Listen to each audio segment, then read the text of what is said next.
All right, today we're going to jump right into a really fascinating project called the Talking Better Initiative. It's a deep dive into how a really clever and practical solution is tackling a deeply human problem, the need for connection. So let's get into it.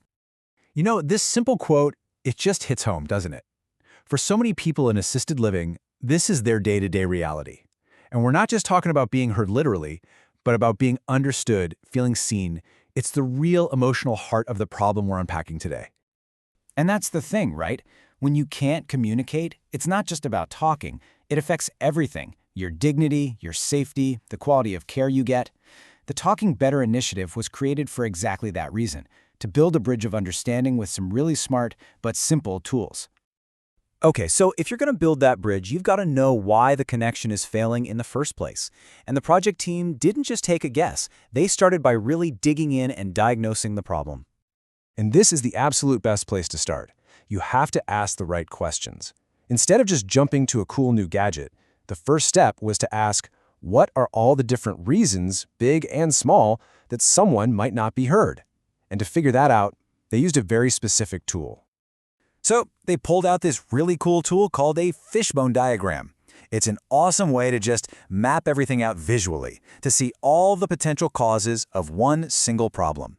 This way, you know the solutions you come up with are actually hitting the root causes, not just putting a Band-Aid on things. And wow, what they found was pretty eye-opening. This analysis let the team basically deconstruct the silence. They broke this big, fuzzy problem of a failure to connect into 4 really clear, understandable areas. Let's walk through what they found. So first up, you've got the internal challenges the residents themselves are facing. I mean, think about it. Modern tech can be super confusing with all its tiny icons and menus. Then you add in things like memory loss or a condition like aphasia that makes it hard to even form words, and suddenly a smartphone feels impossible. The second one is a huge deal, especially in a diverse city like Toronto. What happens when a resident is in pain or stressed and naturally slips back into their native language, but the staff doesn't speak it? Or what if a super important tool like a pain chart only exists in English? You've just hit a massive communication wall. And then you've got the simple physical stuff that we might not even think about. For someone with arthritis or tremors, tapping a tiny icon on a screen is a monumental task. If their vision is poor, the screen might as well be blank. And sometimes it's as simple as the device just not being within reach. And finally, there are the real-world problems the care facility itself is up against. Medical-grade communication devices, they can be crazy expensive. Plus, even if you have them, they're useless if the staff isn't trained to use them, or if they're always broken, or nobody remembered to charge them. Okay, so after all that digging, this is where it gets really smart. All of that diagnosis led the team to a really powerful guiding principle for the whole project. The solution has to be smart, not expensive. See, the typical way to tackle these problems is to throw really specialized medical-grade hardware at it. And these things are great, but they often cost over $1,000 a piece. For a facility that needs to help dozens of residents, that's just not realistic. But the Talking Better initiative? They went in a completely different direction. By focusing on adapting technology we already have, they set a target cost of around $150. That huge price drop suddenly makes the whole thing possible. And that's the whole game changer right there. It's a total shift in mindset. Instead of inventing some brand new, expensive thing, the idea is to take affordable, everyday tech and customize it. And at the same time, bring in simple, zero-cost physical tools that work just as well. So how did they actually translate that philosophy into action? Well, let's get into the actual solutions, which brilliantly fall into 2 categories: high-tech and low-tech.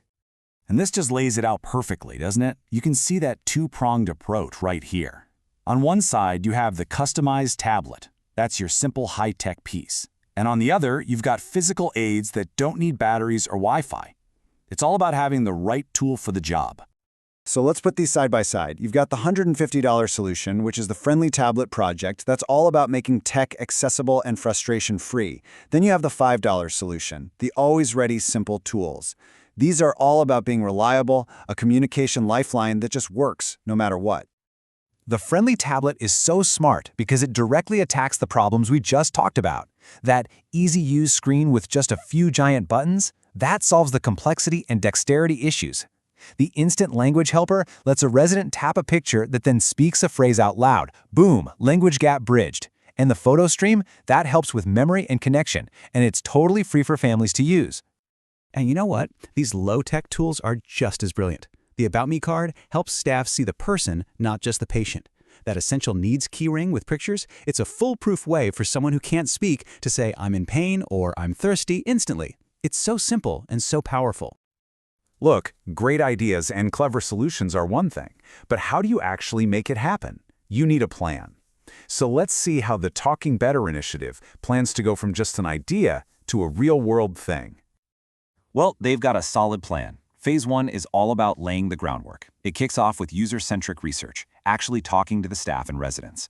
Then it moves fast into making simple prototypes and hitting a key grant deadline. You can tell this isn't just a dream, it's a plan with real milestones.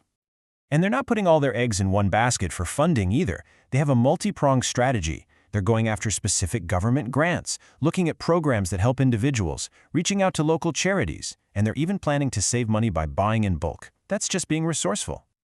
And that really leaves us with this one big thought, doesn't it? In this world where we're always chasing the latest, most complicated high-tech gadget, maybe we're missing the point. Perhaps the most effective, the most dignified, the most humane technology isn't the most complex one.